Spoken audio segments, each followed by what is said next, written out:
여러분 안녕하십니까? 오늘 광주와 전남 지역은 장마 전선이 북상하면서 내일까지 최대 200mm 이상의 많은 비가 내릴 것으로 예보됐습니다. 여수와 진도, 완도 등 일부 지역에는 호우주의보가 내려졌습니다. 손준수 기자입니다. 39년 만에 7월에 시작된 지각장마. 강한 바람과 함께 완도와 장흥 등 남해안에는 100mm 안팎의 굵은 장대비가 쏟아졌습니다. 주말부터 계속 장마라고 해서 집에 있었는데 잠깐 비가 안 오는 사이에 나왔거든요. 비가 많이 와서 계속 집에 있어야 될 것 같아서 걱정이긴 한데. 기상청은 남쪽으로 내려간 정체전선이 북태평양 고기압의 확장으로 또다시 북상하면서 이번 주 내내 장마 영향권에 접어들겠다고 내다봤습니다.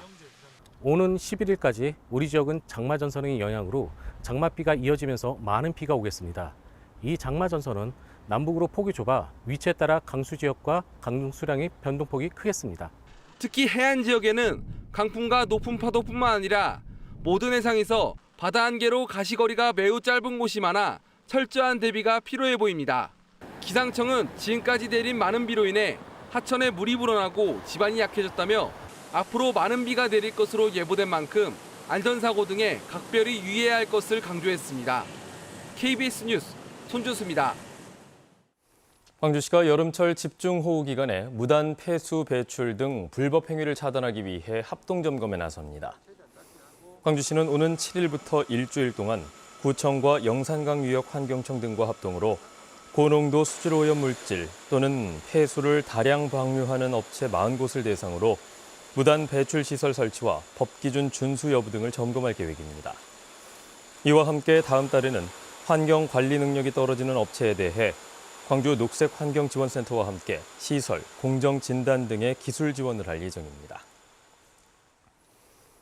광주 지역의 도시가스 요금이 내년 6월까지 동결됐습니다. 광주시는 회계법인의 용역 결과 인건비 상승과 신규 배관 투자 등으로 도시가스 요금을 10.93% 인상할 요인이 발생했으나 서민 경제의 부담을 줄이기 위해 내년 6월까지 동결했다고 밝혔습니다. 광주시는 지난 2018년부터 지난해까지 도시가스 요금을 동결했으며 올해도 사업자가 경영 효율화로 가격 인상 요인을 흡수하도록 했다고 덧붙였습니다.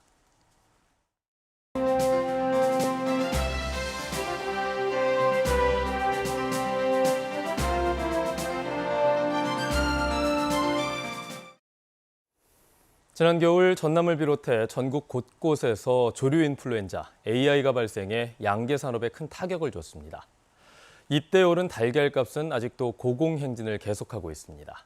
네트워크 소식 춘천방송총국 이영일 기자의 보도입니다. 소비자들이 대형마트에서 장을 보고 있습니다. 하지만 달걀을 판매하는 곳은 한가하기만 합니다. 달걀 가격이 고공행진하면서 찾는 사람들이 줄었기 때문입니다.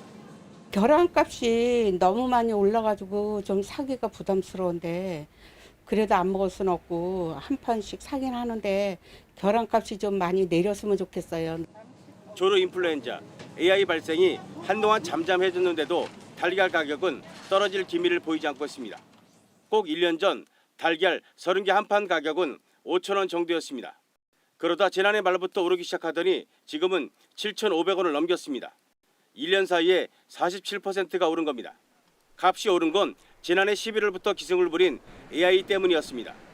AI로 산란계가 도태되거나 집단 폐사하면서 달걀 공급이 줄었고 이게 가격 급등으로 이어진 겁니다. 정부에서는 당초 올해 2분기에 달걀 가격이 안정될 것으로 예상했었습니다. 하지만 이 예측은 빗나갔습니다. 수급 조절에 실패했다는 평가입니다. 축산 전문가들은 다음 달이나 올해 9월쯤은 돼야 달걀 생산량이 평년 수준을 회복할 것으로 전망하고 있습니다. 가장 큰 원인은 계란을 낳는 산란계의 살처분으로 전체 산란계의 약 22% 정도가 살처분되었습니다. 산란계의 개체수가 회복되는 하반기에는 계란의 가격 또한 점차 안정될 것이라 예상합니다. 수급 불안 장기화로 인한 달걀 가격 안정에는 다소 시간이 필요해 보입니다. KBS 뉴스 이영일입니다. 퇴직을 한 뒤 별다른 수입이 없는 어르신들에게는 국민연금이 거의 유일한 노후 소득일 텐데요. 이 주택연금이나 농지연금 같은 대체연금을 잘 활용하면 생활비를 보탤 수 있어서 만족도가 높다고 합니다. 대전방송총국 황정환 기자입니다. 최정원 씨는 80살이 넘은 나이에도 매달 300여만 원의 고정 수입이 있습니다. 지난해 7억 원대의 아파트를 담보로 가입한 주택연금 덕분입니다. 자녀들 도움 없이도 부부가 생활을 꾸리기에 충분하고 저축까지 합니다. 한 달에 한 20만 원 정도 은행에 적금도 들고 또 손자 손녀들이 오면은 걔들한테 용돈도 좀 주고. 대전 지역 주택연금 가입자는 2,091명. 최 씨처럼 매달 300만 원 이상의 고액 수령자도 11명이나 됩니다. 최근 집값이 많이 오르면서 평균 연금 수령액도 2017년 73만 7천 원에서 올해는 103만 9천 원으로 크게 늘었습니다. 주택가격과 가입 연령에 따라서 수령액에 큰 차이가 나기 때문에 정확한 상담을 통해서 개인에게 최적화된 상품을 선택하는 것이 가입자에게 유리합니다. 농지를 담보로 받는 농지연금도 고령의 농업인들에게 든든한 버팀목이 되고 있습니다. 대전, 세종, 충남 지역 가입자 1,800명의 월 평균 수령액은 102만 원에 달하고 농지 가격에 따라 매달 300만 원까지도 받을 수 있습니다. 연금을 받으시면서 계속해서 농사를 지으실 수 있고 그 기간 동안 농지에 대한 재산세가 면제되고 배우자에게 승계가 되는 장점이 있습니다. 주택과 농지 등 부동산을 담보로 한 대체연금이 노후 생활 안정에 톡톡히 역할을 하고 있습니다. KBS 뉴스 황정환입니다. 광주와 전남 지역의 소비자 물가가 석 달 연속 2% 이상 올랐습니다. 호남지방통계청이 발표한 물가 동향 자료를 보면 광주 지역의 6월 소비자 물가 지수는 107.18로 지난해 같은 달보다 2.6%, 전남은 108.12로 3% 상승했습니다. 통계청은 유가와 농축수산물의 가격 상승 등으로 광주와 전남 지역은 지난 4월부터 2% 이상의 소비자 물가 상승률을 기록하고 있다고 밝혔습니다. 어제 오후 6시를 기준으로 코로나19 신규 확진자가 광주는 6명, 전남에서 5명 나왔습니다. 광주에서는 최근 수도권에 방문한 3명이 확진됐으며 감염 경로가 확인되지 않은 2명과 기존 확진자의 접촉자 1명이 추가됐습니다. 전남에서는 목포와 나주에서 다른 지역 확진자와 접촉해 감염된 사례가 각각 1명씩 나왔으며 우즈베키스탄 등에서 입국한 해외 유입 확진자 3명이 추가됐습니다.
(2021) 국제 신재생에너지 전시회가 오는 8일 광주 김대중 컨벤션 센터에서 열립니다. 올해로 15회째를 맞는 국제 신재생에너지 전시회에는 24개국 245개 업체가 참여해 해상풍력과 수소 연료 전지, 스마트 그리드 등 그린 뉴딜 정책의 핵심 기술을 선보일 예정입니다. 이번 전시회는 유튜브를 통해 온라인으로도 개최되며 국내 에너지 중소기업의 해외 진출을 위해 화상 수출 상담회 등도 진행됩니다. 지난 2일 광주 김대중 컨벤션 센터에서 개막한 대한민국 사회적 경제 박람회가 어제 폐막했습니다. 사회적 경제 내일을 열다라는 주제로 열린 이번 사회적 경제 박람회에는 국내 사회적 경제 기업 200여 곳이 참석해 제품 전시와 판매 행사가 진행됐습니다. 이번 박람회에 전시된 제품들은 오는 16일까지 사회적 경제 통합 플랫폼 인터넷 홈페이지에서 판매됩니다. 신입생 미달 등에 따른 지역대학 위기에 대응하기 위해 광주시 대학기획처장 협의회가 구성됐습니다. 광주시는 지난 2일 지역 17개 대학 기획처장과 시교육청 장학관 등이 참석한 가운데 회의를 열고 광주시 대학기획처장협의회를 구성했다고 밝혔습니다.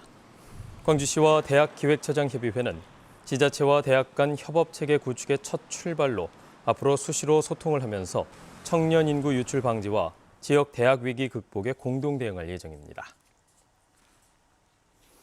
일제강점기 시절부터 사용했던 일본 동경 중심의 측량 좌표 체계가 국제 표준으로 바뀌었습니다. 전라남도는 일제강점기부터 사용해온 일본 동경 중심의 측량 좌표 체계를 지난 2013년부터 국제 표준으로 전환하는 사업에 나서 최근 이를 마무리했다고 밝혔습니다.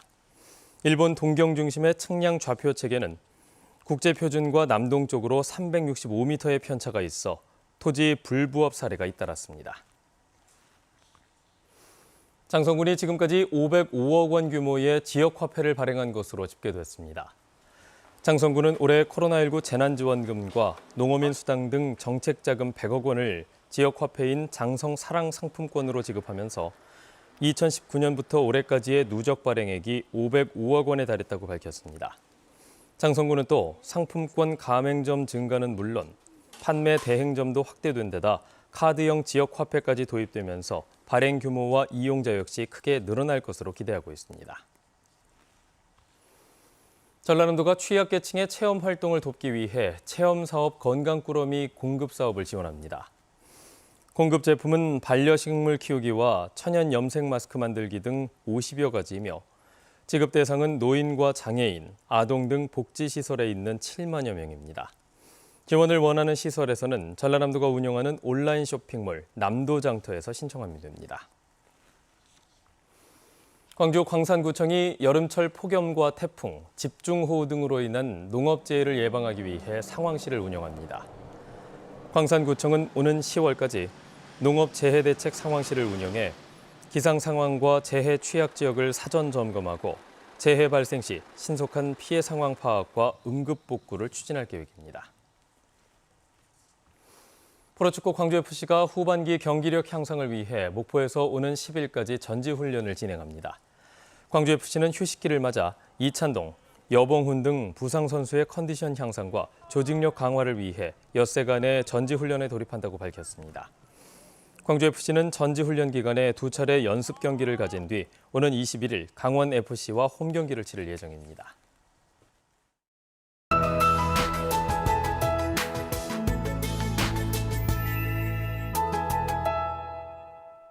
오늘 장마전선이 다시 북상하겠습니다. 현재는 남해안을 중심으로 시간당 30mm 안팎의 세찬 비가 내리고 있는데요. 이 정체전선이 더 올라오면서 오전 사이에 대부분 지역으로 확대되겠습니다. 이번 비는 고온다습한 수증기가 강하게 유입되면서 전남 해안을 비롯한 광주 전남 대부분 지역에 많은 비를 뿌리겠는데요. 특히 오늘 오전까지는 남해안 지역에 비가 집중이 되겠고요. 현재는 진도와 완도, 여수 등의 호우주의보가, 거문도와 초도에는 호우경보가 발효 중입니다. 오전까지 남해안 지역은 시간당 30mm 이상, 오늘 밤부터는 빗줄기가 더 강해지면서 광주 전남 전 지역에 천둥 번개를 동반한 시간당 50mm 이상의 폭우가 예상되는 만큼 피해 없도록 조심하셔야겠습니다. 내일까지 내리는 비의 양은 70에서 150mm고요. 전남 해안 지역에 많이 오는 곳은 200mm가 넘겠습니다. 다음은 자세한 지역별 날씨입니다. 오늘 아침 기온은 20도 안팎으로 어제보다 2, 3도가량 낮게 시작하고 있고요. 한낮 기온 장성과 광주 26도에 머물겠습니다. 순천의 낮 최고 기온 27도, 광양 26도로 어제보다 3도가량 낮겠습니다. 목포 25도, 진도와 완도 26도에 머물겠고요. 신안도 한낮 기온 26도가 예상됩니다. 해상은 오늘 밤부터 바람이 강하게 불겠고 물결은 먼바다를 중심으로 최고 4m로 매우 높겠습니다. 잠시 소강 상태를 보일 때도 있겠지만 이번 주 내내 비 소식이 있습니다. 기상정보 전해드렸습니다. 뉴스를 마칩니다. 여러분 고맙습니다.